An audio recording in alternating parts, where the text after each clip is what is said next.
The History of Cheliax. As in the case of Taldor, Chelish history begins at the dawn of the Age of Legend, when the Aslanti Empire became the first and greatest human civilization in the world. But as you all know by now, in the year minus 5293, the Empire came to a terrible and sudden end, when a meteor with a core of indestructible star metal impacted the world and brought about an age of ash and darkness. In an instant, continental Aslant was destroyed. As discussed in my Taldor deep dive video, far to the east of Old Aslant, survivors originating in small Aslanti outposts built safe havens for themselves in distant Taldor. In this horrifying age, those small pockets of Aslanti survivors from the mainland who clung to the ruins of their shattered island nation recognized their land had become too toxic to survive in. Those that could built boats, and braved the storm-riddled seas to come to a land on the southwestern shores of Cheliax. Earliest records from this time indicate that the first inhabitants they found there were a pale-skinned indigenous people, likely related to the Khelids of central Avestan, but also possibly to the corrupted Nidalese people north of the Chelish Peninsula. The Aslanti explorers, believed to have come to the region from the west, likely intermingled with the native population, but as with all things Aslanti, remnants of their presence in Cheliax are scarce today, ground into obscurity by the long passage of time. In any case, unlike in Taldor, it would not be these indigenous peoples that would form the first civilization in the region. Instead, the first civilization would come from Garand in the south. From the early years of the Age of Anguish, circa minus 4120, for about 1500 years to its collapse, circa minus 2765, the Jiska Empire would conquer these lands. To find out a little bit more about this group, we have to go back a little further, back to the late years of the Age of Darkness, and move further south as well, to the lands of modern-day Rahadum. In the late Age of Darkness, humans had just begun to re-emerge from their protective caves and subterranean dwellings, to once again walk the ash-strewn lands of Galarian. During this bleak era, perpetual clouds of soot and dust still blanketed the sky, and only those tribes of humans dwelling near the equinox were able to stand the constant chill of a land without a reliable sun to provide light and heat. Among these scattered tribes was that of the clever hero Tiandra.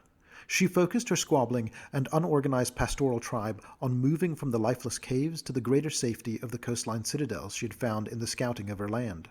The greatest and most secure of these was an old Aslanti citadel that still stood on the nearby shores of the Arcadian Ocean in defiance of the chaos wrought by Earthfall.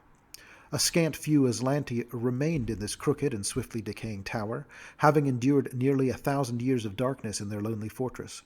Tiandra and her primitive tribe had seen the tower and thought to claim it. The Aslanti survivors, starving and demoralized, put up only the most pathetic of resistances, and were quickly slaughtered by Tiandra and her people. She ordered her fellow tribespeople to gather what relics they could find in the citadel, including books, furniture, and whatever else they could carry off, and they hid the commandeered artifacts in a cave complex sacred to their ancestors, so they could study the power they had just inherited. However, even the wisest among the tribespeople proved unequal to the task of interpreting the magic scratches, and so the writings and relics of Aslant faded into obscurity for a long while. According to Jiskan historical experts, it was an inquisitive and strange young man named Ariston who, along with his brother Egenos, rediscovered the Aslanti treasures in the cave of Tiandra about 100 years into the Age of Anguish. A fight broke out between them, and Ariston inadvertently slew his brother in the cave. With his brother's death, however, Ariston suddenly gained the knowledge and ability to understand the writings and gleaned more than he possibly could have imagined, quickly absorbing all there was to know from these sparse treasures of Aslanti lore while in the cave. But the fragments of knowledge were not enough to sate Ariston's newfound hunger for enlightenment. Along with the help of his friend Venestos and his wife Menura, Ariston crafted a ship for himself and his favored companions to sail the inner sea, and for years he traveled from shore to shore in search of knowledge that would enhance what he had gleaned from Tiandra's stolen Aslanti texts. From the shadow-bound warlords of ancient Nidal to the magnificent sky citadels of the dwarves, Ariston's travels took him far across the lands of Avestan and Garand. During this time, he recorded everything he saw and learned, as well as the legends of his people, in his extensive journals, tomes that would later be referred collectively as the Polyhera. After he had exhausted those lands around the inner sea, the talented hero even managed to learn some of the forgotten magic of the fallen Aslanti, and used the arcana to travel the plains, most notably to the eternal city of Axis. After his long odyssey, he returned home in minus 4120, with scores of foreign associates and newfound allies in tow.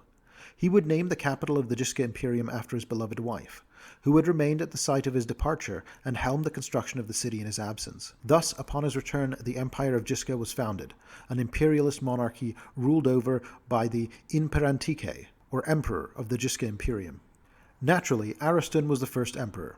Subsequent emperors were selected from among the most dignified Jiscan military officers, or members of the magistrate, and the individual was ratified by the Honorat, the eldest and highest-ranking officials of the Imperium, at the death of the previous incumbent.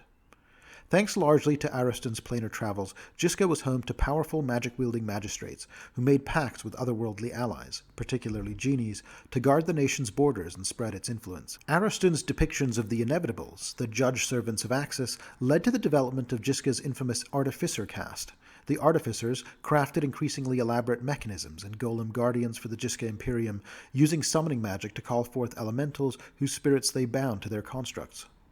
By minus 3800, two factions, the magistrates and the artificers, began to clash and vie for power, with the former relying on political maneuvering and extraplanar allegiances to gain the upper hand, and the latter concentrating their efforts on the manufacture of golems and other highly advanced war machines. As the Jiska Imperium expanded, the magistrates firmly established their most prominent holdings in northern Garand, where genies were noticeably more prevalent, and they often put Efreet and warlike Shaitans at the command of their impressive armies of Jiscan legionnaires. The Artificers, on the other hand, built the majority of their golem work factories in the Jiscan territories of southern Avestan, the area of modern-day Cheliax. The distinct rift between the magistrates and the artificers of Jiska had profound effects on the rest of the nation as well, as in its later years corruption became rampant in the upper echelons of Jiscan society, even as far up as the position of the emperor himself. Scholars of the time warned their leaders that given such corruption and the rapid rate at which the empire was expanding, it could not possibly support its scattering and varied people for so long. To make matters worse, signs of civilization to the east were sure to hinder Jiska's economic arrangements with distant trading partners. None of the nation's rulers, however, were willing to halt or even slow their efforts, and with each passing decade, the political structure of Jiska weakened as the empire spread itself thin. It wasn't until minus 3470, with the emergence of ancient Osirian to the east, that the rulers of Jiska realized they may have overestimated their own nation's importance. The Imperium's genies began to betray the Jiskans, both of their own accord and after being enslaved by ancient Osirian's necromancers, the Usige. When the Pharaoh of Forgotten Plagues and his cruel necromantic advisors captured a particularly powerful Efreeti commander from the armies of Jiska in minus 3064, they turned the outsider into a terrifying undead ghoul and made him carry the disease called the Night Plague across the Jiska Imperium. This deadly affliction specifically affected only the members of Jiska's widespread and convoluted royal houses, and when the enslaved genie trader beset these nobles with the plague, it was only a matter of time before their previous feuds re-emerged amid the resulting chaos. Over the next 3 centuries, the winnowing of the Jiscan's most able rulers eroded further into infighting, and then all-out succession wars, which finally spelled that empire's ultimate doom. The rulers of ancient Osirian, with the help of their new allies among the Tekratanin League, either absorbed or obliterated the Gurundi holdings of Jiska, and those scattered peoples who did not submit to their new rulers' whims either perished or fled, leaving their once powerful imperium in shambles and its treasures and lore lost to history. 3 major Jiscan settlements existing on the Chelish mainland that were destroyed in this time were Ratchakan, Hekastor, and Nisiruz. There were also settlements located in the areas of modern-day Corentin and West Crown, both of which are said to have been built over Jiscan ruins. Among the largest of these was the Jiscan city of Hekastor, which was sacked sometime during the Age of Destiny by Chelish raiders and would later become completely overgrown by the Anfarita wood. It is likely, in fact, that the ruins upon which Corentin was later built, which lies just to the south of the woods, was a military outpost overseen by the lords of Heskator. The other 2 great cities of the Jiscan Empire collapsed into the sea during a series of earthquakes. The coastline, where Ratchakan was once constructed, has since become a dramatic rock formation found at the delta of the Maestas River in southwestern Cheliax. Enormous pylons of stone that jut out of the salty waters of the Arcadian Ocean, the Pillars as they have come to be called, became a haven for pirates for centuries as a place to hide from their pursuers. The Pillars received renewed attention from both the Pathfinder Society and the Aspis Consortium when the Jiscan city of Ratchakan was rediscovered there. Nisiruz instead completely collapsed into the sea, or so it was believed, and the closest modern neighbor is the Chelish city of Hinji. The ruins of Nisirus have mostly eroded away in the surf of the inner sea, but recent reports among the Chelish fisherfolk of Hingi state that a recent storm has cleared a new entrance to the buried site. Some locals claim that squat mechanical creatures now shamble up and down the shoreline near the ruins, grabbing fish from the ocean with their bare hands and taking the things back to their fallen city, but whether these rumors are true or not, few can say.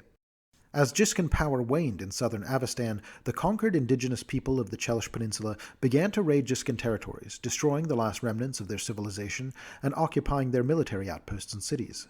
The early Chelish people kept poor records, so for the next 4,000 years there is little to report about the goings-on of the native Chelish people.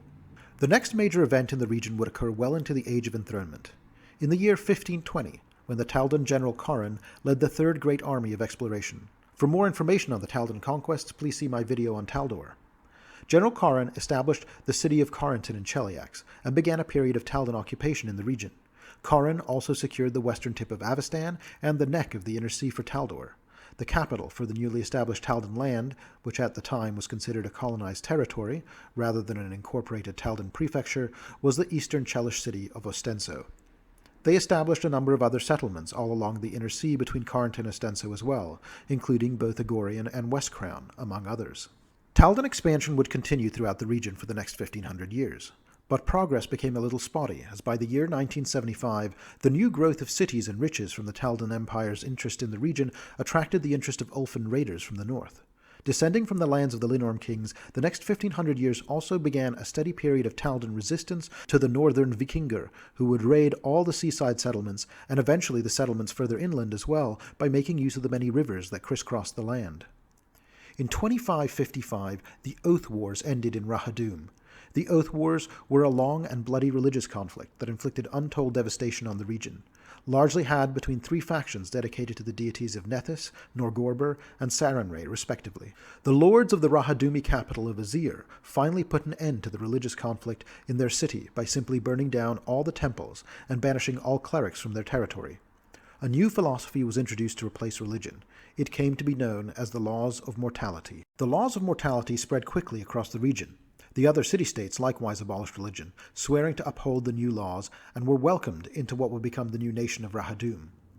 Clerics of all three faiths sought refuge from the expulsion of religion from the new kingdom of man. Many sought refuge in the Taldan city of Corentin. Although the clerics of Sarenrae and Nethys were welcomed openly by the Taldans, the clerics of Norgorber mostly went into hiding.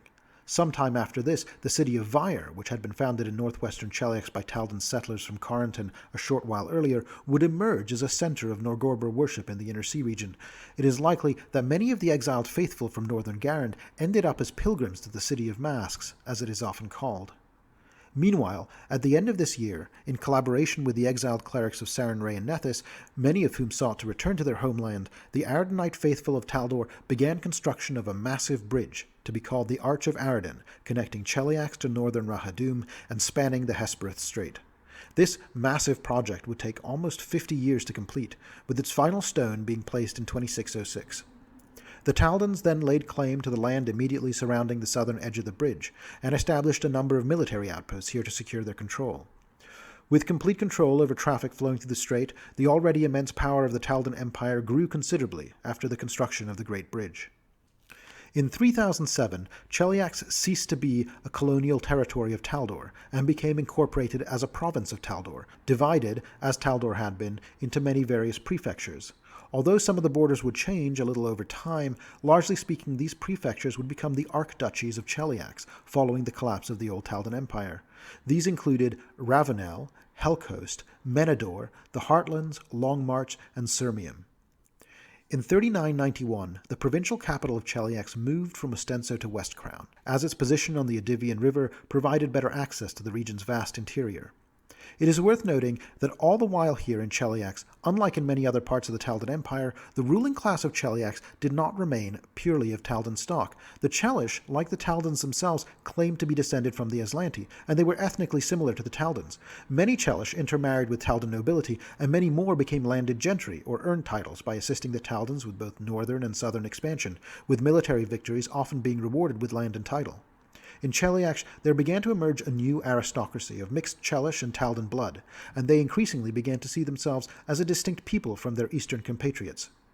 The The great change in Cheliax that came 90 years later may have been partly a consequence of that slow transition. In 4081, the provincial governor of Cheliax, a shrewd but intense man named Aspect, declared Cheliax an independent nation.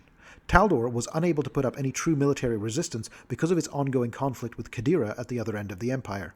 Aspect then placed himself upon the throne of the newly established monarchy of Cheliax, a move that was largely met with approval by the established nobility in the region. Over the subsequent decade, Aspect encouraged other Taldan provinces to part from the empire, via either diplomacy or military action.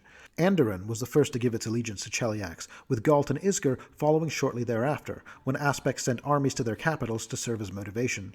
Taldor, impotent to respond to Cheliax's rapid acquisition of its long-held lands, entered the first stages of a long decline.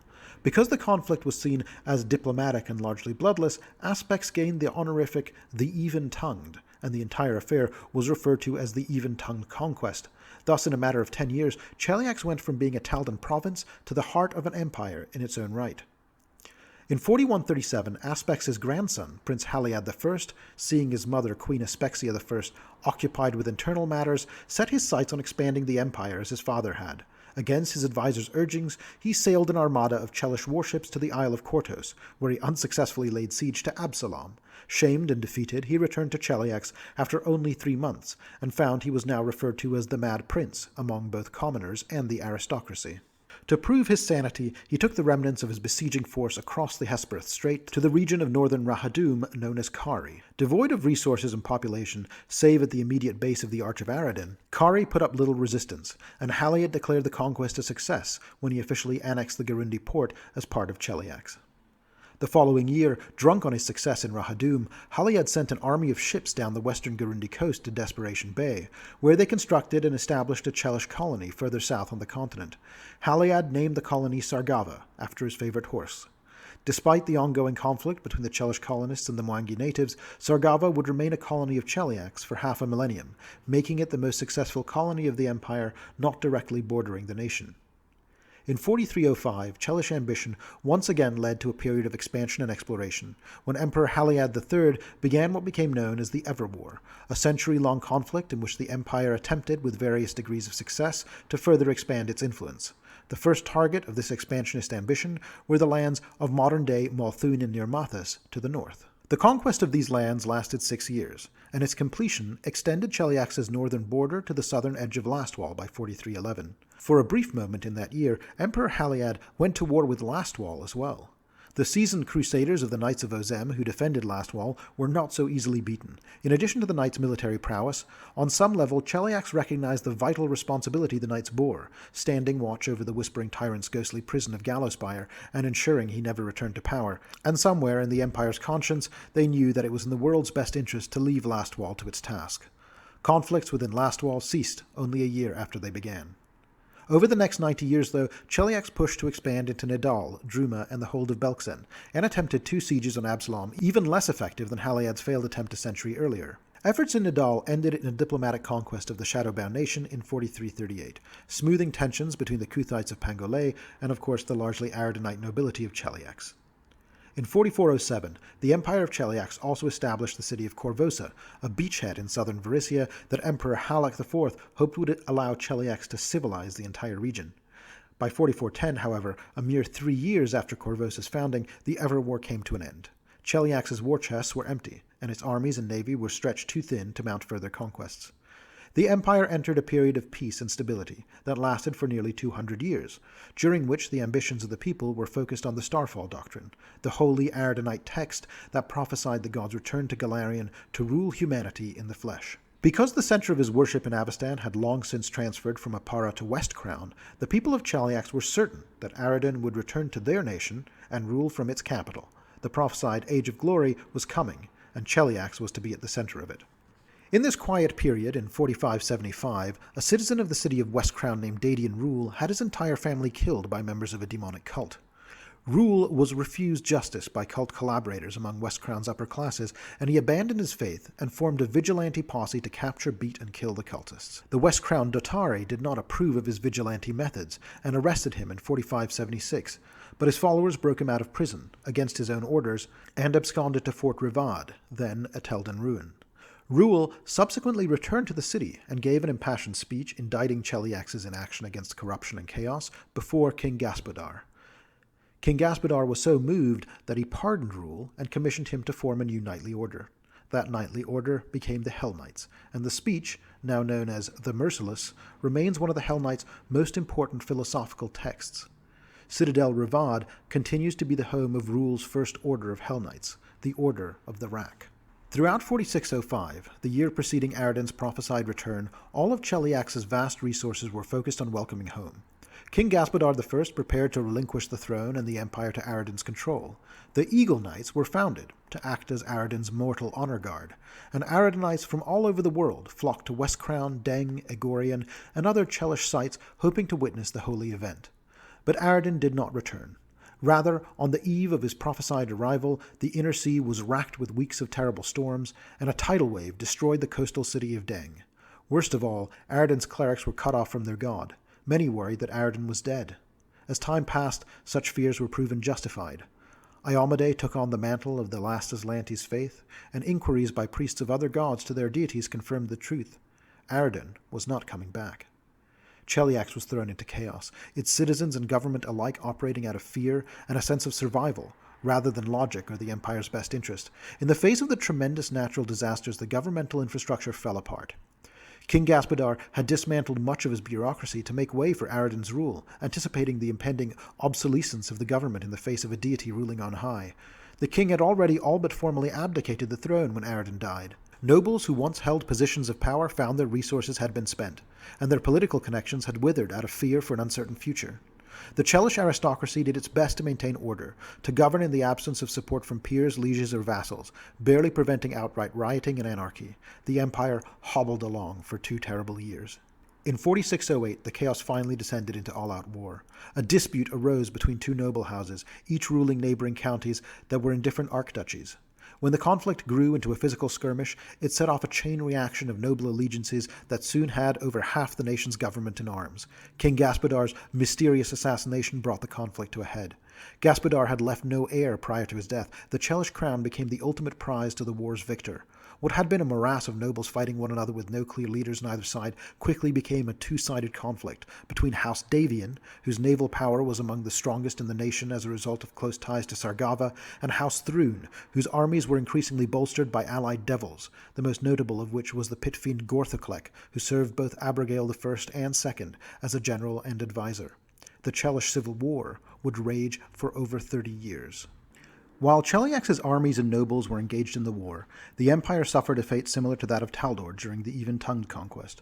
One by one, its vassal states broke away to form sovereign nations in their own right. The first of these was Sargava, whose governor, Baron Grallus, backed House Davian during the war. Nidal followed shortly thereafter, but offered to throw in its backing to House Thrune if they would agree to recognize their independence when they won. In 4632, Malthun also seceded from the empire, to little fanfare. A handful of influential Malthuni families continued to back allies in Cheliax, but the newly formed nation remained officially neutral in the affairs of its former empire. The following year, separated completely from the rest of the empire, the Varisian colony of Korvosa also cut ties with Cheliax. The war's decisive clash was the Battle of 100 Kings in 4640, which took place in the lands and waters surrounding Corentin. House Thrune emerged victorious. It held the city against House Davian and its Sargavan allies, crushing the bulk of its rival's fleet and army, and left only straggling enemies to quash elsewhere in Cheliax. The following year, Queen Abigail Thrune officially ascended the throne of a diminished, war-torn empire, calling herself the Infernal Magistrix. It took little time for House Thrune to institute drastic and often draconian changes to restore order to the nation. Among Abigail's most controversial edicts were those that moved the capital from Westcrown to Egorian, established the Church of Asmodeus as the official state religion, and systematically revised the nation's history to play up House Thrune's prior influence and diminish or completely erase the contribution of its wartime rivals.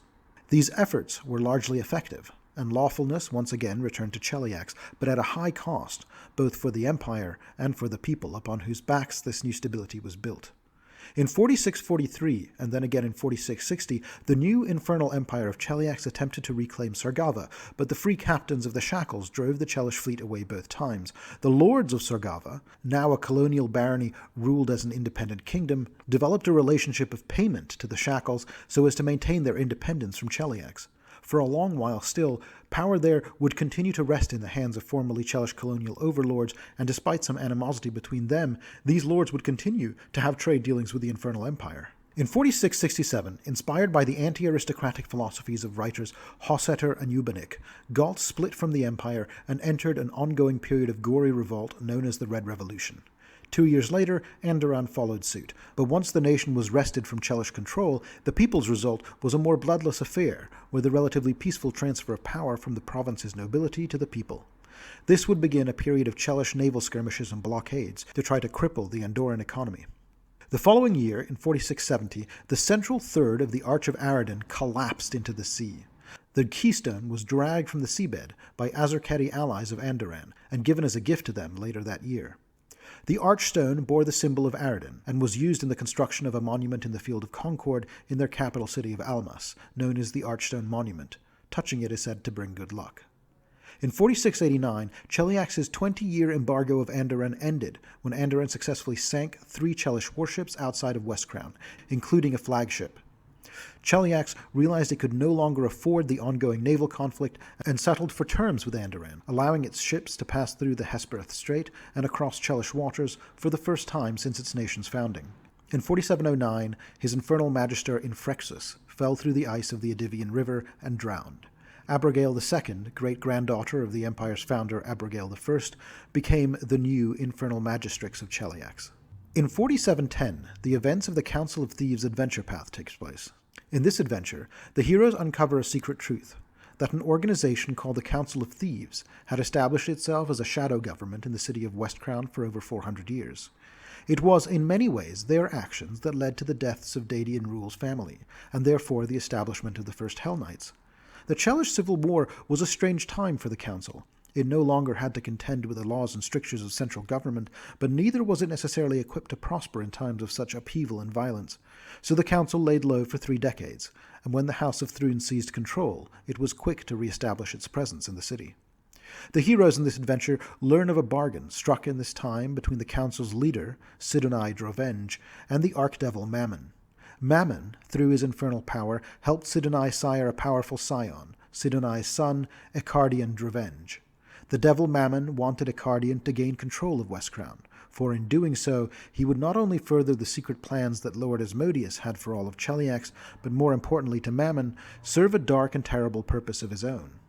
Regardless of what might have been, these plans never came to fruition, as both Mammon and Ecardian's ambitions were thwarted. In the wake of this, numerous noble houses nominated themselves to the role of the new leader, and General Vorn, the commander of the Chelish Imperial Fleet at Gemcrown Bay, agreed to let Westcrown hold elections to determine a new mayor, but over the years to come, he and his Thrun masters would keep a close eye on the city. Unfortunately, in spite of this victory, the possibility of a truly independent Westcrown was still some ways away. In 4716, the adventure paths of Hell's Rebels and Hell's Vengeance take place in Cheliax. Let's start with the latter. Hell's Vengeance is a fairly unique adventure path in which the heroes take on the roles traditionally reserved for villains. Here's the tagline.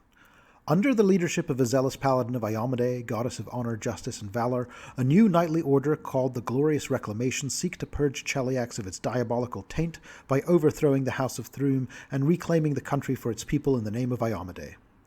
As the uprising gathers strength, the evil adventurers must defeat the valiant knights and their celestial allies to stop the rebellion spread through Cheliax and preserve Thrun's oppressive rule. Perhaps due to the previous success by the heroes of the Council of Thieves adventure path, by the end of the Hell's Vengeance adventure path, the Glorious Reclamation fully conquers the city of Westcrown.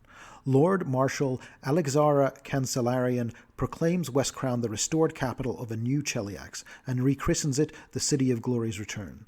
To root out the rebels from Westcrown and strike a death blow against the Glorious Reclamation, Queen Abigail has a plan involving some of House Thrun's most valuable and trusted agents, the heroes of Hell's Vengeance. The adventure culminates with Marshal Cancellarian's defeat, which renders the Glorious Reclamation headless. Within a few days of the Thrune agent's success, the Imperial Army of Cheliax marches upon the city from the north and the west, and the Chelish navy sails into Gemcrown Bay. Westcrown is swiftly brought back under Chelish control, and this time House Thrune will not let Westcrown slide out from under its stern gaze. It wasn't all victories for the thrice-cursed House of Thrune, however, during the events of Hell's Vengeance, as over the course of this adventure path, with the Chelish army and the Chelish navy moved to defend the Heartland and southern coast, the formerly Rahadumi city of Kari was left with only a token force. The Rahadumi Council of Elders quickly met and raised armies from nearby nomadic tribes, and the cities of Azir, Botusani, and Maniket. After a week-long siege, Kari was retaken by Rahadum. The Chelish navy stationed at Corentin was alerted, but lacked the infantry support to take back Kari. Currently, Kari is once again a Rahadumi city. Additionally, while they were distracted by quelling the insurrection in the south, the House of Thrune was far less successful at containing the revolution occurring in the north. In the events of Hell's Rebels, an adventure path which occurs concurrently with Hell's Vengeance, a group of heroes taking the name the Silver Ravens raise their arms against the increasingly draconian rule of the Paracount of Ravounel and Lord Mayor of Kintargo, High Inquisitor Barzillai Thrune. In the battle with the Paracount, they discover a secret document called the Kintargo Contract. Within this contract's clauses and stipulations lurked a cunning loophole that gave the heroes an opportunity to use Cheliax's own slavish devotion to law against it, not only securing the city, but also freeing the surrounding region from the infernal machinations of House Thrune and the Church of Asmodeus. Thus, by the end of the adventure, not only was Barzillai Thrune defeated, but the Archduchy of Ravounel became an independent kingdom, with its capital city in Kintargo. This brings us to today. Today, Cheliax is a proud but diminished empire, renowned for its wine, opera, and glorious architecture, but also for the devils in its streets and the cruelty of its laws. Its colors are black and crimson. Its coat of arms and flag feature 2 swords, a shield, and a barbed cross set in a circle, the ancient symbol of the ruling House of Thrune. Though much stagnated in recent years, such is their power and danger that wherever the red and black sails of the Chelish navy are seen, dread sets in the heart of the watcher. Under Thrune rule, the poor are viciously oppressed, crimes are punished by agonizing public excruciations and executions, and slavery is both commonplace and harshly practiced. The Church of Asmodeus is the state religion, and other faiths are permitted only by House Thrune's sufferance. Yet, Cheliax is also a realm of high refinement, stunning and sophisticated art, and undeniable grandeur in both public and private spaces. The polished elegance of Egorian, the bustling naval yards of Ostenso, and the aging magnificence of Westcrown, even with the damage from the city's recent rebellion only partially repaired, are among the wonders of human civilization. The Empire's opera halls, palaces, and cathedrals are unrivaled in their splendor, even if the Asmodean cathedral's resplendence bears a decidedly sinister cast. Cheliax's citizens tend to be ambitious, educated, and formidably intelligent. They deal with devils as equals, or even treat the infernals as their lessers, never approaching the powers of hell as abject supplicants. Not all the Empire's citizens are fond of fiends, though outsiders sometimes assume otherwise. The various orders of Hell Knights model themselves after Hell's ruthless discipline and unyielding law. But they do not venerate devils, and indeed require recruits, known as armigers, to win knighthood by slaying a devil in single combat. Additionally, no cultural practice better reflects the Chelish attitude towards fiends than their treatment of tieflings. Tieflings are an oppressed underclass in Cheliax, often serving as servants or slaves. Though still mighty, Cheliax has suffered a number of stinging setbacks. It lost a major armada in the Shackles, a significant blow to Chelish naval power that put an end, at least temporarily, to Cheliax's hope of expanding into the Mwangi Expanse.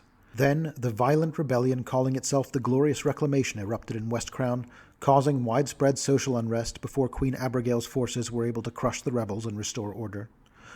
While Iomede's faith has not been outlawed in Cheliax, following the Glorious Reclamation's defeat, it is watched more closely, and its adherents have learned not to criticize the Queen in even the mildest of terms. Simultaneously with the Glorious Reclamation, a second rebellion broke out in the Archduchy of Ravounel, which declared itself an independent nation, a bitter pill that House Thrune was forced to swallow. All these blows have pushed Cheliax into a position more precarious than it has occupied since the first days of the Thrune ascendancy. The Empire's enemies, most notably Andoran, circle eagerly around it, waiting for the chance to pounce. They may find, however, that Cheliax remains a wily and dangerous adversary, and its weakness may be deliberately exaggerated as a ploy to draw out the foolish. Let's now take a closer look at the Archduchies of Cheliax, starting with the one that recently became an independent nation, Ravounel. The latest and most drastic shift in the old Cheliax region is the independence of Ravounel, which seceded from Cheliax and declared itself a free nation a few years ago. Under the leadership of Domina Giulia Bainalis, once a former Lord Mayor of Kintargo, Ravounel has threaded the delicate line between shoring up its own position as a regional power and maintaining cordial, if strained, relations with its neighbours. Domina Bainalis must also preserve harmony between the various powers within Ravounel through diplomatic means, since she does not have the military strength to force compliance from her subjects and cannot afford to alienate any allies in the fragile state. Although she has performed admirably so far, the difficulty of her position has increased as tensions mount between Cheliax and Andoran. Upon attaining office, Lord Mayor Bainalis chose the title Domina, an old-fashioned honorific that had fallen into disuse after the Chelish Civil War. The choice of title was meant to signal both that Ravounel now stood outside House Thrune's hierarchy and that she intended to govern in keeping with the old Chelish values, which might be interpreted either as a subtle rebuke to House Thrune's perversion of those values or an indication that she did not intend to repudiate Ravounel's Chelish heritage and connections. This ambiguity is deliberate and characteristic of Ravounel's positions. Several disparate groups hold influence within Ravounel. First and foremost are the wealthy families of Kintargo, who control the shipping concerns, established industries, and domestic trade networks within the new country. Sea trade is particularly important, because the collapse of the Menador Gap has cut off land trade until Ravounel can clear the gap. This is an expensive and ongoing project, and it has spurred a certain amount of resentment towards the Silver Ravens, who won the nation's independence in part by deliberately destroying the past to prevent Cheliax from attempting a military takeover. Now that invasion is no longer an immediate risk, many are second-guessing the costs that Ravounel incurred to prevent it. Other influential groups in the new realm include the aquatic elves of the Akisazi village, the Strix of the Ravounel forest, and the self-styled kings and queens of Vyre, the city of masks. These last have kept Ravounel's government at a flirtatious distance, offering it sporadic and unreliable support through the early days of independence. Each of these groups offers valuable trade goods, military defenses, and regional intelligence, but none are accustomed to coordinating these interests or activities with the others. The new government of Ravounel is forever coaxing them to cooperate, and they have sometimes chafed at its demands. Meetings of the Council of Peers, as the faction's representatives are called, can be fractious. The Bellflower Network, a secretive, halfling-centric organization that smuggles escaped slaves out of Cheliax to freedom, has also developed a strong presence in Ravounel, which has outlawed slavery unequivocally under the new regime. However, Ravounel's emerging status as a haven for escaped slaves has caused it quite a few headaches, as slave hunters, such as the Hell Knight Order of the Chain, demand the government's cooperation in apprehending fleeing slaves. An additional complication is that some of the Kintargan nobles, whose sympathies and business connections remain with Cheliax, have taken to kidnapping slaves and selling them back to the Infernal Empire. While Domina Bainalis would dearly love to put an end to this practice, she does not yet have the political or economic strength to confront these nobles, who collectively could threaten the stability of her regime. Despite this, the mood in the young country is overwhelmingly optimistic. Cheliax's most ardent loyalists have returned to their mother country, and the citizens who remain are determined to build Ravounel into a fairer, kinder society. Most of its people never believed they would live to see a day in which, after a largely bloodless revolution, they could declare their independence from the Empire of Devils and force House Thrune to respect that independence. If that means Ravounel must be slightly poorer and less grandiose than it was as an Archduchy of Cheliax, this is little loss, for at least now its wealth and prestige can be shared more equitably among its citizens. The Hellcoast. The Archduchy of Hellcoast runs from its northern border, with independent Ravounel situated near the citadel Onfarak and the high peak of Mount Rinia. This 15,000-foot glacier-peaked mountain is the source of the Maestas River, which flows south and eventually forms the rest of the border between the Archduchies of Hellcoast and the Heartlands.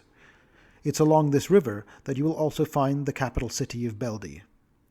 Beldie is the administrative capital of the Archduchy of Hellcoast. Situated on the banks of the Maestas River, between the Barrowwood and the Menador Mountains, Beldie is the hometown of Paraduke Marcellus Thurivan, an ally of House Thrune who nominally rules Hellcoast. Some of the region's stubborn people, however, don't recognize Thurivan's authority, because they simply see him as a weak thrall of House Thrune. In recent years, many have flouted his laws and spurned his tax collectors. In response, Thrune has loaned him a devil to bolster the military presence he is openly planning to unleash on the unrest. So far, the region's streets remain free of the Paraduke soldiers, but Thurivan is a cruel man. Many say he is actually planning the widespread extermination of dissenters. Regardless, if Thurivan doesn't regain tighter control on Beldy and Hellcoast in general, most believe that Agorian will soon replace him, and punish him harshly for his failures. Other places of note along the Hellcoast include Citadel on Farak. Home to the reclusive Order of the Gate, Citadel on Farak is where most Hell Knight Signifers are trained. Signifers are Hell Knight magic wielders, comprising of both arcane and divine casters. A portion of the fortress rises up on the slopes of Mount Nyasaid in the Menador Mountains. The majority of the citadel, though, lies within the peak, spread throughout great caverns and claustrophobic halls, protected by impregnable stone walls and potent spells. The smoke of untold forges, laboratories, and strange devices rises from the fortress like eerie pennants. Many believe that inhuman hands originally constructed Citadel on Farak, and that the Hell Knights of this order owe a deep debt to an ancient power other than Asmodeus. Lictor Giordano Torquia depends on magic and extraplanar allies to prevent great crimes before they are even considered. The Order's uncanny effectiveness, and the fact that Torquia is almost never seen without an iron mask that obscures his whole face, has led many to speculate about the foul alliances that the Order of the Gate might have. Pezak. A large town on Cheliax's western coast, Pezak has been under siege by House Thrune for the past 5 years.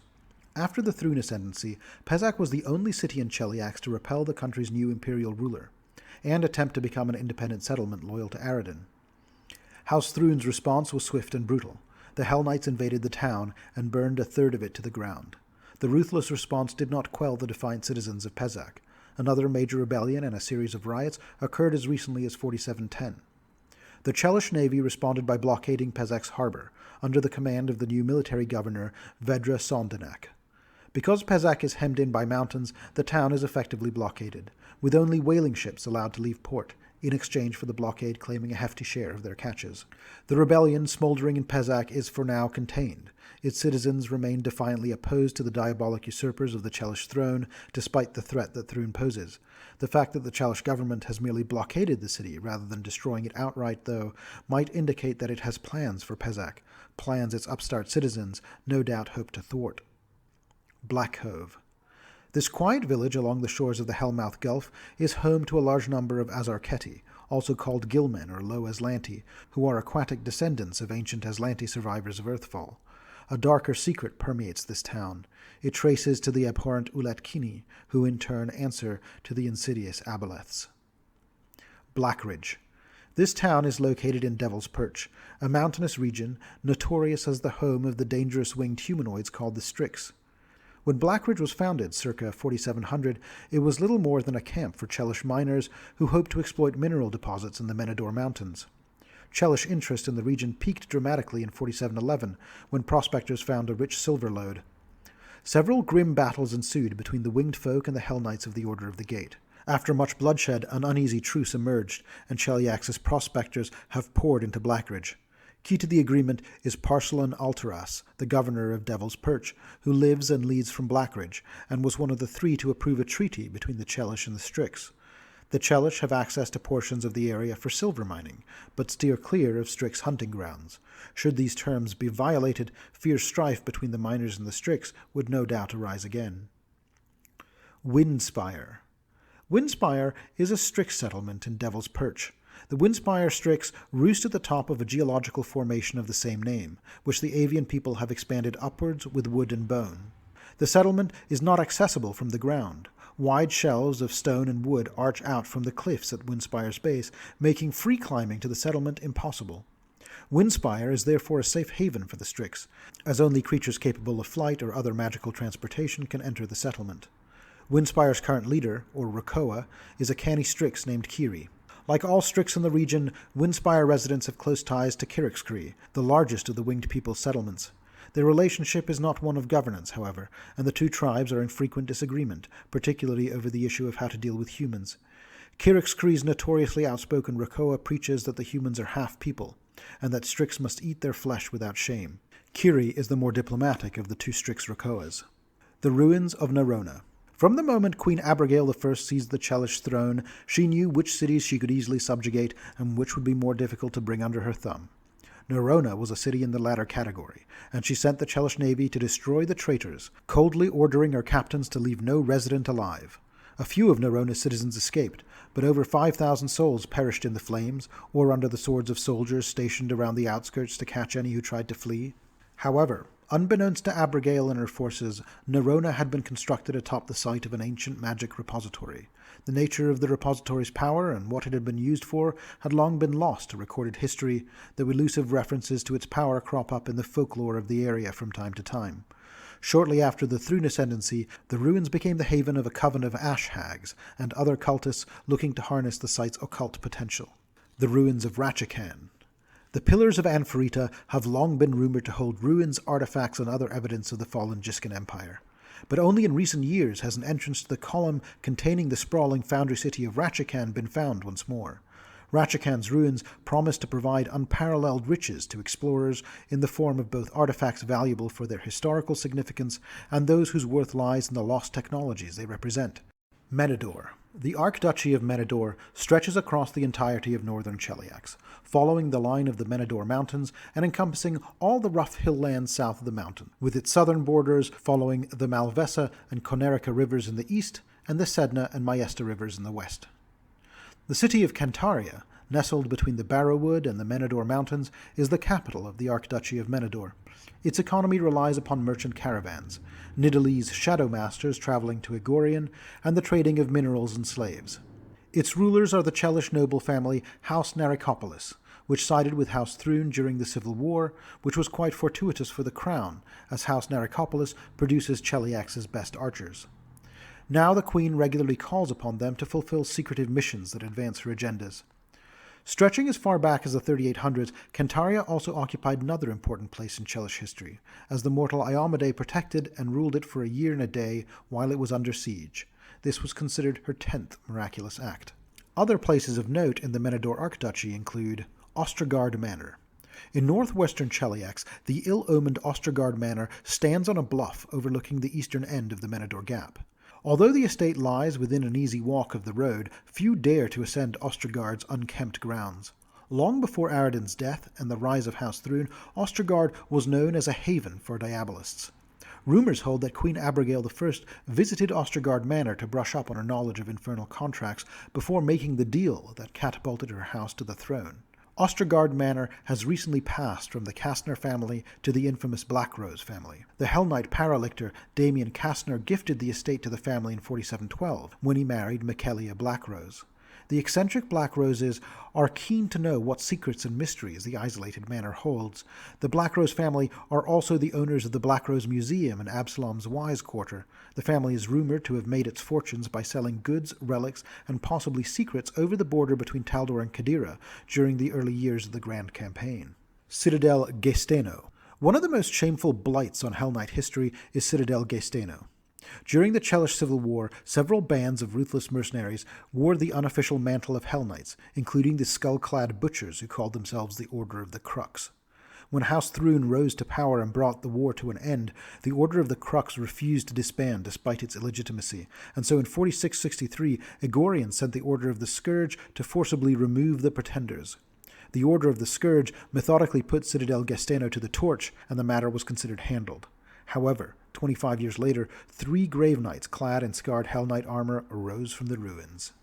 Still calling themselves the Order of the Crux and led by the poison-shrouded Lictor Shocknair, the Grave Knights rebuilt Citadel Gesteno nearly exactly to its former glory, save for the addition of a line of charred skulls sitting atop the keep's black walls. By all reports, the Grave Knights are gathering an army of deathless soldiers whose numbers far exceed those of the original Order. The recent disappearances of travelers along the Nidal-Cheliax border suggest that either Lictor Shocknair is unwilling to suffer witnesses to the Order's nefarious deeds, or he is hungry to build his numbers in any way possible. Storm's Claim. Storm's Claim is a ramshackle silver mining camp nestled deep in the maze region of the Menador Mountains. A chaotic jumble of twisted peaks and valleys, the hamlet sits on a massive deposit of pure silver, next to a pungent dark lake known as the Silver Tarn. As it sits on the border of Nidal and Cheliax, neither nation has yet truly enforced control over the little hamlet. Tagun Hold. This unassuming town of 7,000 inhabitants is located high in the Menador Mountains, near the Nidalese border. Founded centuries ago by dwarven trappers, the town later attracted miners who came to exploit veins of silver and other precious metals. Tapping and mining remain the area's primary industries, and both are dominated by dwarves. The rough-and-tumble frontier nature of the town comes not only from its hard-working, hard-drinking, highly individualistic inhabitants, but also from its frequent skirmishes with the orcs. The town received its name during a fierce orc raid in 4502, when orcs burned the settlement's wooden buildings to the ground. But for the leadership and sheer grit of Mayor Eleazar Tagun, the town would have been abandoned. By holding up in nearby caves and mines and sallying forth in counter-raids, Tagun held the town against the orcs, then led the slow effort of rebuilding, this time in stone. Today, about 24 squat stone buildings form the town center.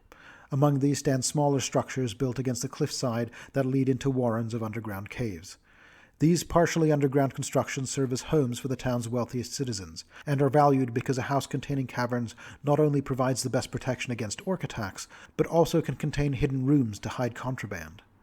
Tagenhold's dwarven citizens use arduous secret mountain trails and back entrances into their caverns to smuggle goods tax-free between Cheliax and Nidal. The town's mayor, Indra Tagun, secretly encourages and facilitates this trade, and so all manner of luxury and black market goods cross the border through Tagenhold. Ganderhall and Zenotha. Centuries ago, a bitter rivalry festered between two powerful wizards in the Nidalese capital of Pangolé. Named Ganderhall and Zenotha, they were strikingly similar. Both were born into aristocratic families, both were graduates of the prestigious Dusk Hall, and both eventually established lairs in the same region of the Menador Mountains. The two brilliant wizards researched ways to combine shadow casting with powerful phantasm and words of power, and as their knowledge grew, they engaged in escalating acts of sabotage and intended to slow each other's progress. Ganderhall lost that race, as undead Zenotha, having achieved the apotheosis of lichdom first, burst into his lair and slaughtered Ganderhall and every living creature present in the tunnels. Zenotha then retreated back to his own abode, said to be somewhere near Mount Kadal, and considered the matter to be over. But it was far from finished. While he hadn't achieved the immortality he wanted, Ganderhall still arose as an undead after his rival murdered him. Instead of rising as a lich, Ganderhall rose as a shadow, most likely because of his fell experiments with shadow magic. Ganderhall and Zenotha fortify their homes, mazes of steep, downward-winding corridors, some of which are heavily trapped and periodically filled with poison gas to defend against living creatures. Undead patrol the upper portions of their lairs, ensuring that any who approach are sent running, or are involuntarily recruited into their growing armies. Logas. Logas is not technically a Chelish city, although it sits on the border of the Archduchy of Menador and the vassal state of Isgir. Logas is still notable in the region, however, for two reasons. First, it was the second city of the nation of Isgir. It was once the capital until that honor passed to Elidir. Second, Logas is the home to the Malthun Arms Runners, a criminal organization that smuggles infernal goods from Cheliax into Malthun, Andoran, and Gult. House Narikopolis of the Archduchy of Menador has invested considerable resources in attempting to hunt down and root out these smugglers, but so far to no avail. The Heartlands. The Heartlands represent the central Archduchy of Cheliax, and its most powerful and prosperous region. The vast central plains of Cheliax and the two major forests of the interior comprise the Heartlands. The land is broad, the sky is large, and mighty rivers flow from the mountains and the woods into Lake Sorrow, on which sits the capital city of Egorian. From Dacarium on the east of the Barrowwood to Longacre at the west of the Whisperwoods lie the fields of Chelem, a fertile, rolling plain filled with farms and small trade towns. In the Barrowwood, rumored to be so named because it stands sentinel over the graves of the many would-be tyrants of the pre-Taldan period, the trees run thick and deep. It's a vast forest said to hide secrets that hold the key to Cheliax. Most especially, in the southern reaches of the forest sits the Winter Grove, a blackened, ancient, ruined druid's grove that dates back to the days before the Taldan Empire, when Cheliax was merely a western frontier. In the heart of this grove there is said to be an ancient summoning circle, and it is from this circle that Abigail I made her infernal bargain with the Prince of Darkness. In recent years, locals have spotted royals making frequent, if secretive, pilgrimages to the site, always bringing sacrificial victims with them. Whether they seek to appease hell or to increase their own power, none can say. On the other side of the Archduchy, the Whisperwoods, they say, holds an unclosed gate directly to hell, through which the creatures of the pit can come and go as they please. Paladins of Iomade have vanished into the woods searching for the gate, and at least 2 paralictors of the Order of the Gate have lost their commands seeking to close it down. Thus it is that the Hell Knights of the Order of the Pike protect the western edges of the wood, hunting down any of the creatures that seek to stray beyond the wood's borders. The Whisperwood also holds the Scar Thicket, one of the reputed entrances to the Darklands, just east of the Pillar of Palamia. The pillar is said to be a monument to a forgotten god, or perhaps its prison, nailed into the ground here, the wound the entrance itself. The thicket is full of huge insects and other more exotic creatures. Most who enter this place never re-emerge. The roads across the Heartland inexorably lead to Egorian, whose spires reach grasping fingers to the sky. If a traveler approaches the city from the east, then well before the city's limit she'll come across the Slave Citadel, a huge chain-walled pen that holds thousands of poor souls. It's a prison and a way station for the slaves passing from the city's docks to their eventual fates in the remote corners of Cheliax, or for those coming in to serve under the pleasure of the noble houses. Egorian spent much of its history as a small fishing and trading city, hugging the edge of the Lake of Sorrow. As first Taldor, then Cheliax rose to be the dominant power of western Avestan, Egorian rose with it, becoming a major trading hub. Until the Thrune Ascendancy, Egorian was Cheliax's second greatest city. With the establishment of the New Order, Egorian achieved its current place as the capital and true center of the empire. Before the Ascendancy, Egorian was a typical Chelish city with twisting organic roads. When Thrune made it the new capital, one of the first things they did was embark on an urban renewal program to remake the city in a more orderly image. They added a 20-acre plaza, Thrune Square, right in the middle of the city, and built 4 giant boulevards, the prospects straight out from the square, one in each cardinal direction, without any regard for the existing layout. The result is countless intersections where the new streets intersect with the old at odd angles. The west, south, and east prospects even pierced the outer wall, and great gatehouses were erected for these new roads. The government plans to slowly rebuild the entire city in its image, has made some small progress just west of Thrune Square, where the new grid pattern intersects in maddening and complex ways with the surrounding streets and alleys. The Old City, as the locals call the northeast portion of Egorian, was largely untouched by the building program, though the outer wall has been broken by gates to the point of indefensibility. Architecture has changed as well, with all civic buildings and many noble dwellings being plated with red and black Arcadian marble. The Gothic Egorian school style of architecture is now used for all new buildings, on pain of official disapproval, and even pre-existing structures are often renovated to the extent of painting the plaster on half-timber buildings dark red to provide a more appropriate color scheme. The Old City is the least compliant in this regard, with locals dragging their feet and using all sorts of bureaucratic loopholes to minimize the impact of the new imperial culture. Consequently, the Old City is the least oppressive-looking section of the city and the most popular with foreigners.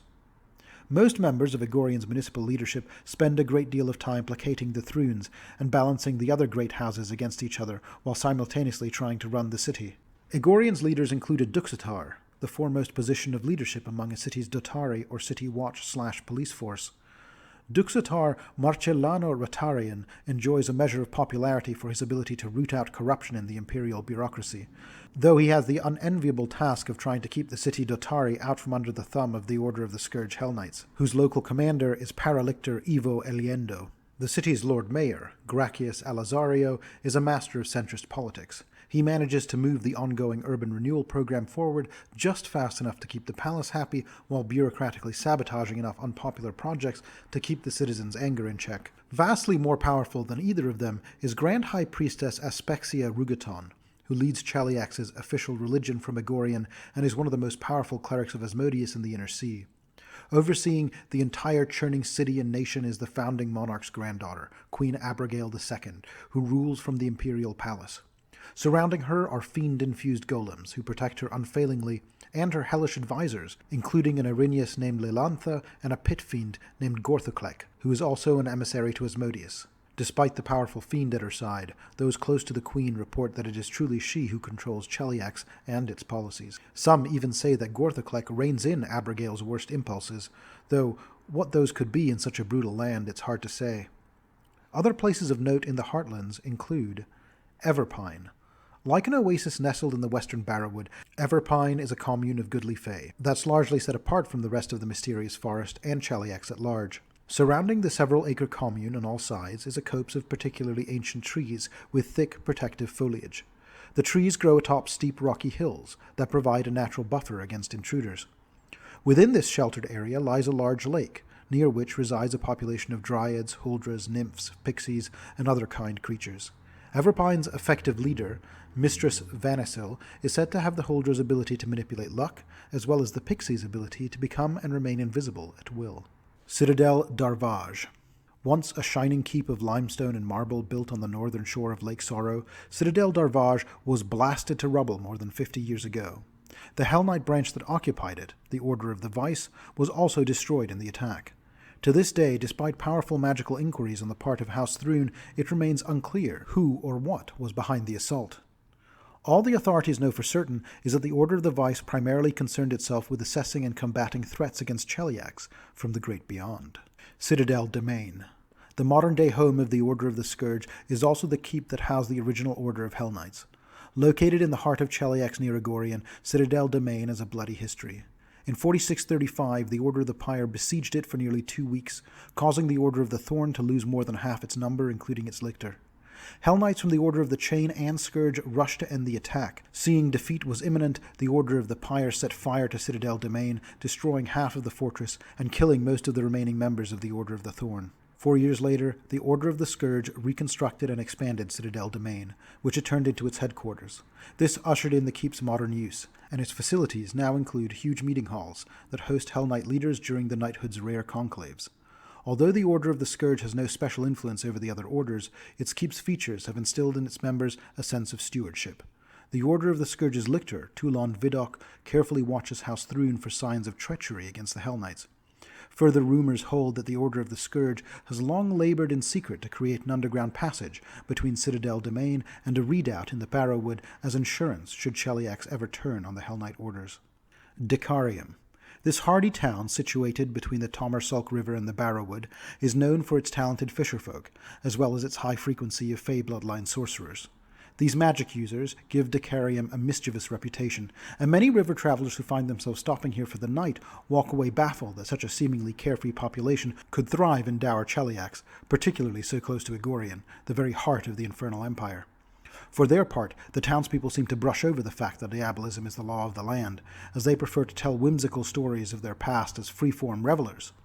Some of these tales, such as those that say the town was founded by the offspring of Nereids, may have a hint of truth to them.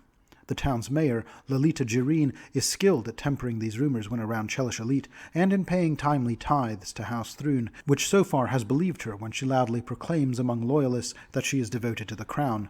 Among her own element, she freely encourages such speculation, and like many townspeople, she quietly worships Gosre. Naishir. In the northern reaches of the Halicarnassos Hills, those undulating hills between the Adivian River and the coast which are rocky and infertile and sparsely inhabited, there can yet be found a few small villages, particularly near the trade road that runs from Agorian to Halmiris. Most of these villages are little more than supply depots for the merchants who trek the road, though recently their leaders have begun petitioning House Thrune for imperial funds to improve the road and the town's infrastructures. Particularly vocal in these requests, almost as vocal as he is in his declarations of support for House Thrune, is Councilman Darvin Lees from the growing hamlet of Naishir, located directly between Agorian and Halmiris. Some believe he is playing a long game in hopes of ultimately convincing the Crown to name him leader of the area. This would place him above the other local politicians with whom the charismatic man often clashes. Longacre. Longacre is a small town on the southwestern edge of the ominous Whisperwood in Cheliax's heartland.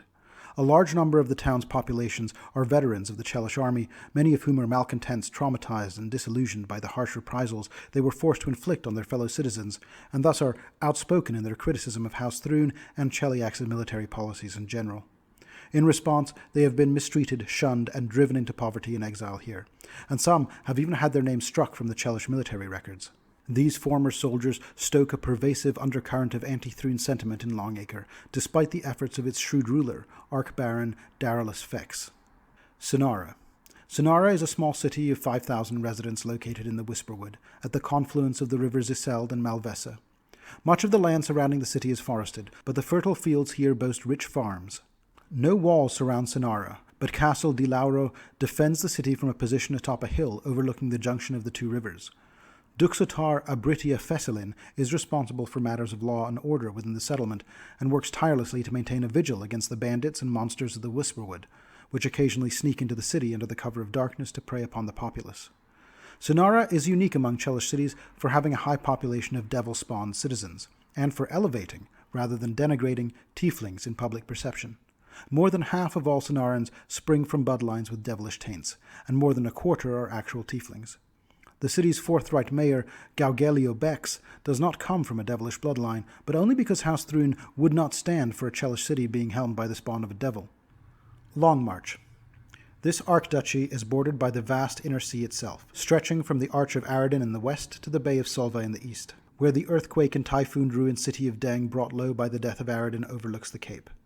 The Imperial Navy of Cheliax floats one of the largest fleets on the inner sea, a force that provides more than enough protection against the depredations of would-be rivals. The cities of the southern coast are tall and walled on the landward side, and rise on cliff sides and bluffs against the winds and swells of the sea.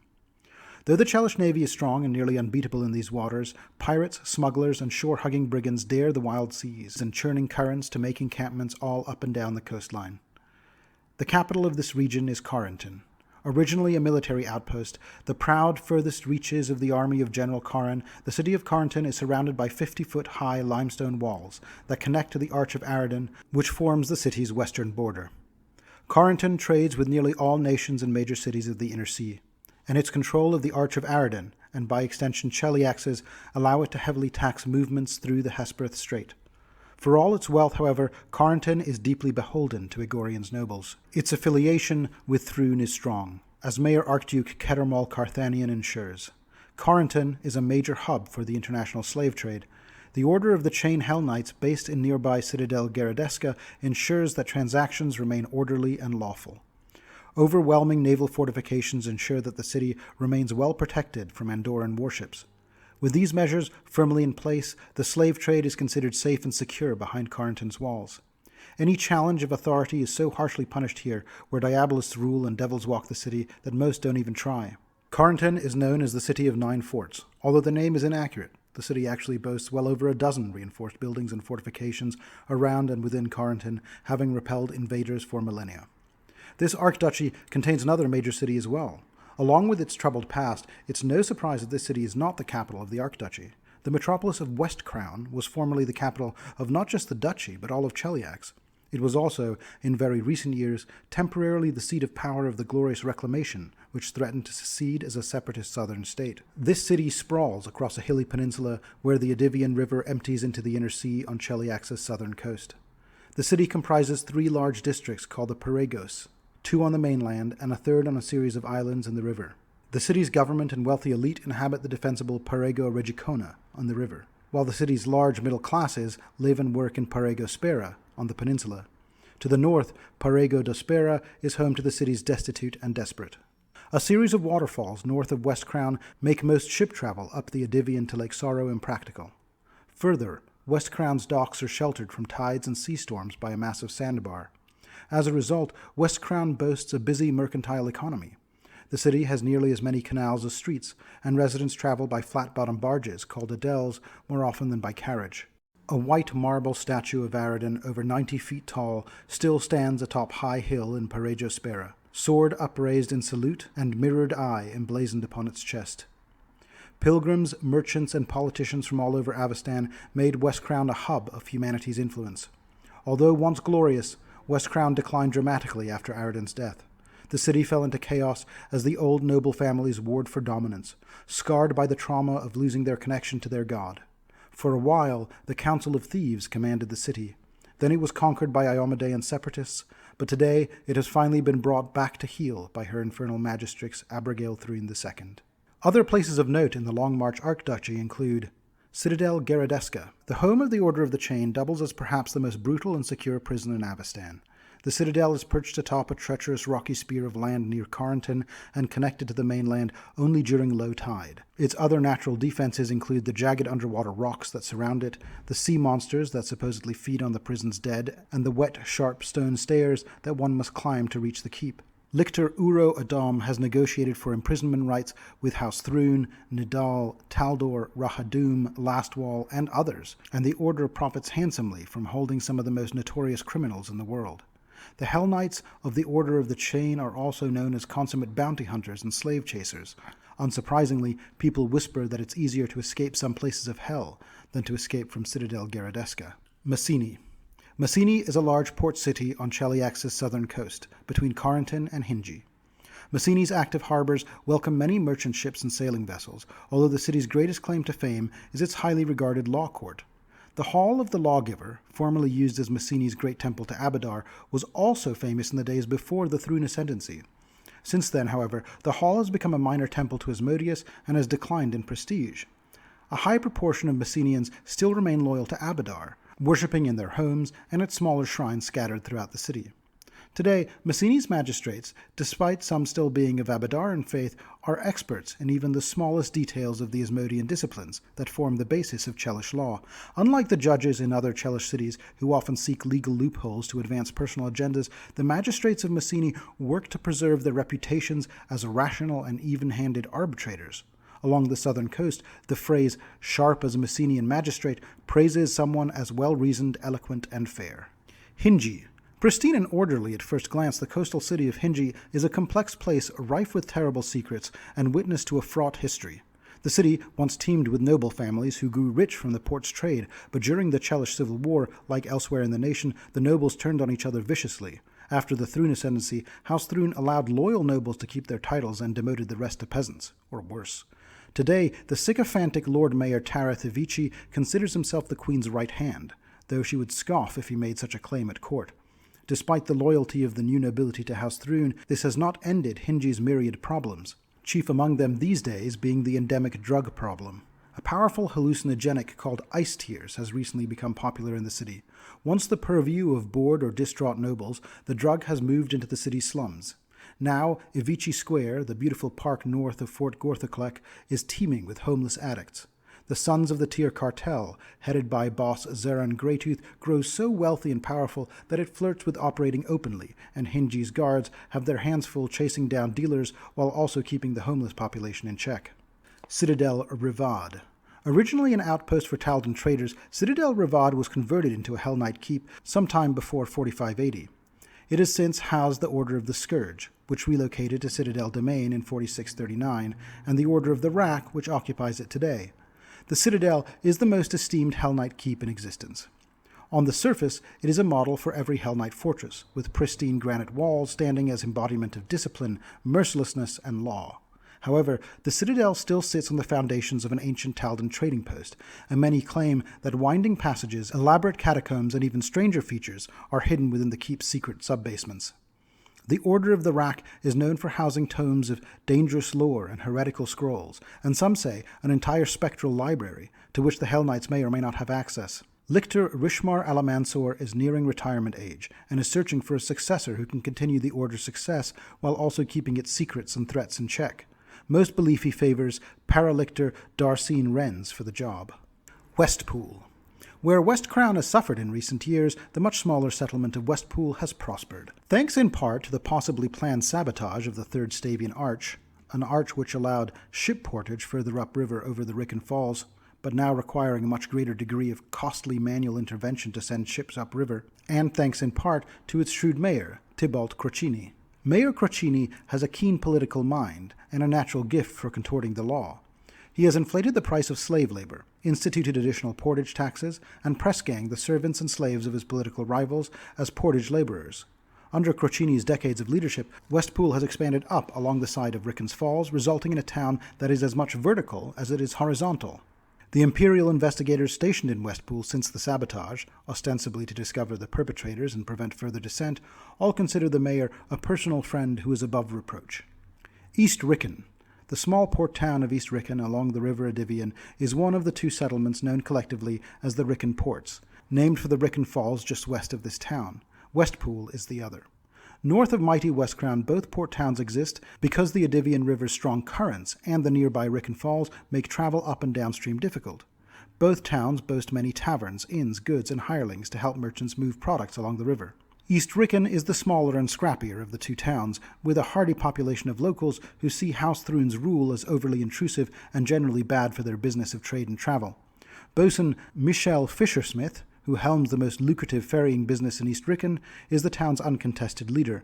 Despite his executive responsibilities, he stubbornly clings to the title he held as a sailor when he settled here 30 years ago. Halmiris. Halmiris' current warden and Lord Mayor is Admiral Enfaria Weltrix, a retired naval officer whose valiant deeds at sea, particularly against Chelish enemies, have earned her much favor with House Thrune. Cold, efficient, and capable, Weltrix has become bored with her position as warden, as it involves more paperwork than she ever thought possible. She is discreetly lobbying Egorian for a new assignment or to be released from official duty altogether. Meanwhile, rumors persist that dissident elements in Helmiris are looking for ways to end the wardenship altogether and promote their own non-military leader. For her part, Weltrax has waved off hearsay of such violent discontent, though if word of substantiated threats ever made it to the Queen's ear, the city would likely face a harsh crackdown indeed. Sirmium. Sirmium today is the easternmost archduchy in Cheliax. Here, the Asphodel Mountains and the River Keld stand as barriers against invasion, with the cities of Messarius and Brasselwark to hold armies fast until reinforcements can march across the fields of Chelam or the Sirmium Plain to protect the nation. As the east is the most accessible land route, mountains block the north, the sea the west and south, the Chelish army keeps the great bulk of its forces in the area. The region is largely on a military footing, and great citadels loom over the plains, ready to discharge their forces. Many farms also mark this land. A huge sea of maize, wheat, oats, and barley, cattle ranches, and pig farms take up the central region, and in the fall, the animals are driven to market, sometimes locally, sometimes across the country to Egorian, where the city folk pay premium prices for them, and sometimes even to neighboring Isger or even Andoran. The local standing army also remains one of their best customers in the area. The bustling seaport of Ostenso is the easternmost city in Cheliax, facing Andoran on Cape Erebus, and it is the capital of the Archduchy of Sirmium. With its grand spacious docks, Ostenso is the home port of the Chelish Navy and boasts one of the largest naval yards in the world. Its large, sheltered harbor is further protected by a line of enormous stone pillars called the Custodis Break, which extends a half-mile into the inner sea. Enormous metal braces drilled into these columns support a sprawling maze of docks, connecting them to each other and providing wharfs, shipyards, and warehouses that attract a dizzying variety of ships. Although most citizens live and work on dry land, nearly a quarter of the city is built over water, and the sea is Ostenso's focus. The derisive term dirt walker is used for anyone whose profession or preference is unrelated to maritime work or trade. Even Ostenso's permanent population has its sensibilities colored by the boisterous, brawling attitude of sailors on leave.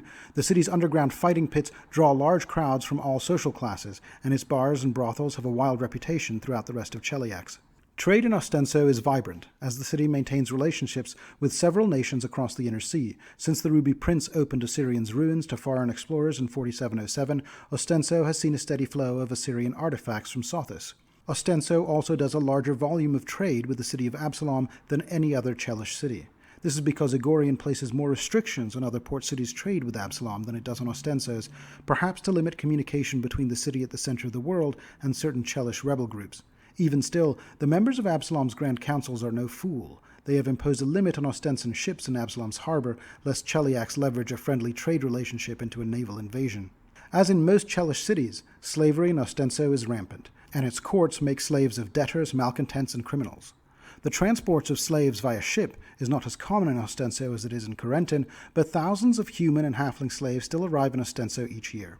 In combination with the city's proximity to abolitionist Andoran, this slave trade has led to the establishment of a vibrant but highly secretive anti-slavery network that works to smuggle slaves east. Silks and spices from Kathir are valued luxuries throughout Cheliax, and most of these Kadiran goods arrive in Cheliax through Ostenso's harbors. As a result of this trade, Ostenso has more warehouses, guild offices, and banks than cities 3 times its size.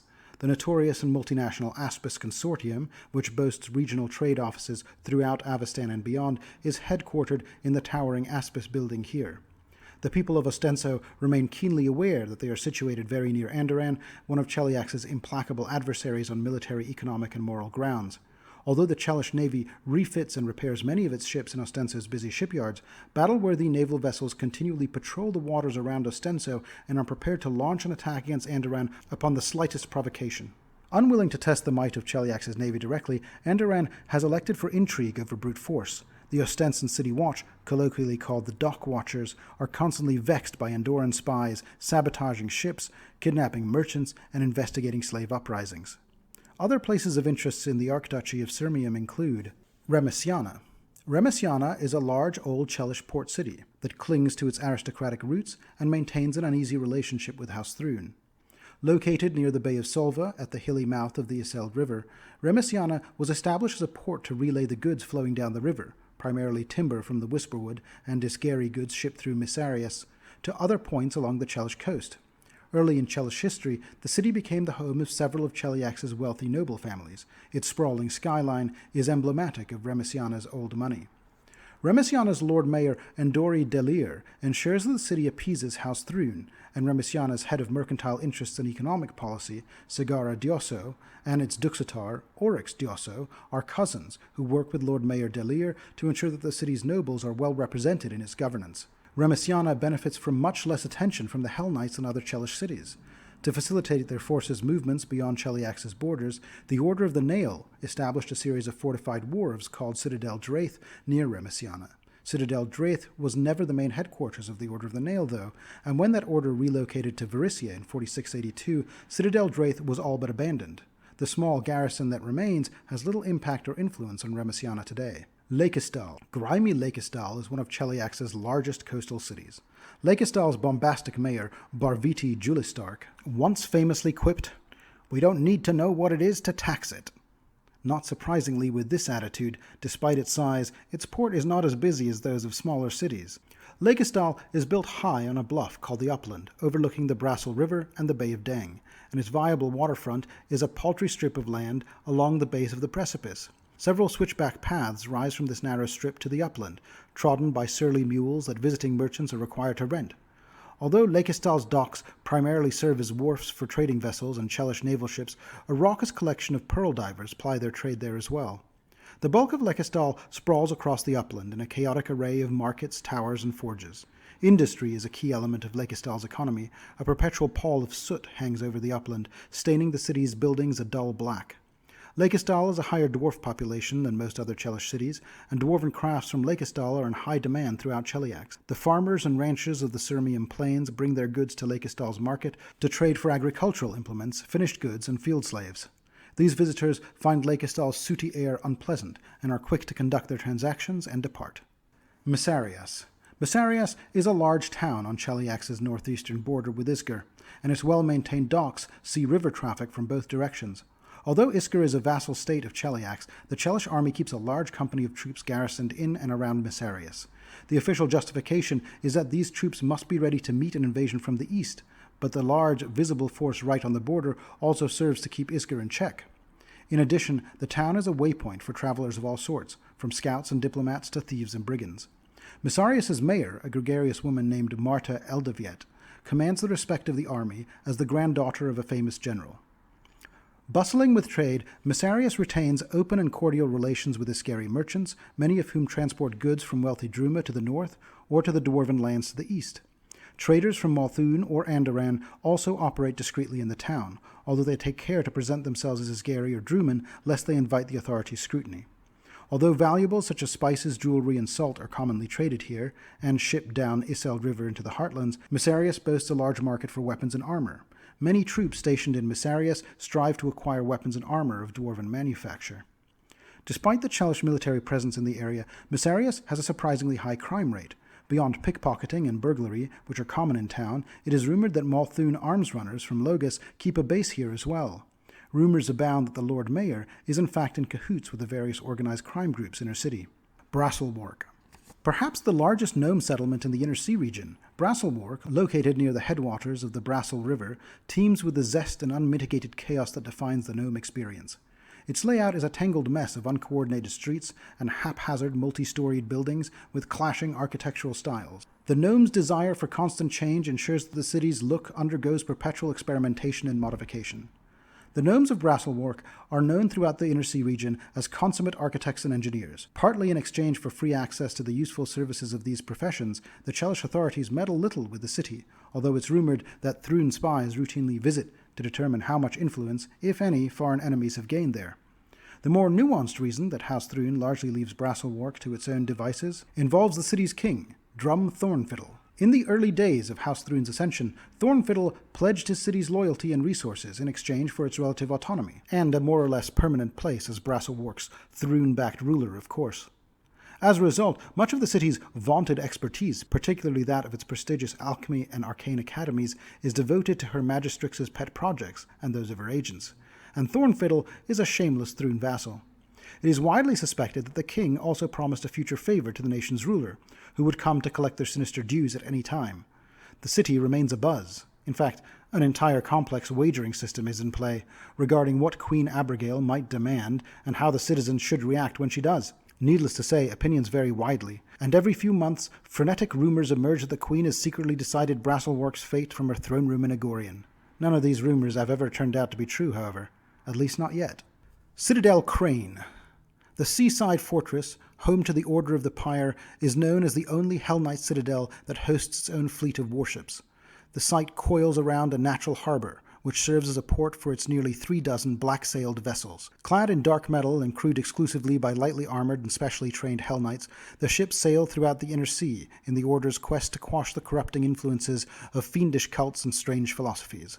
In these quests, which often take the forms of raids, the Hell Knights frequently seize items and artifacts that either defy destruction or hold the potential to be turned on their blasphemous creators.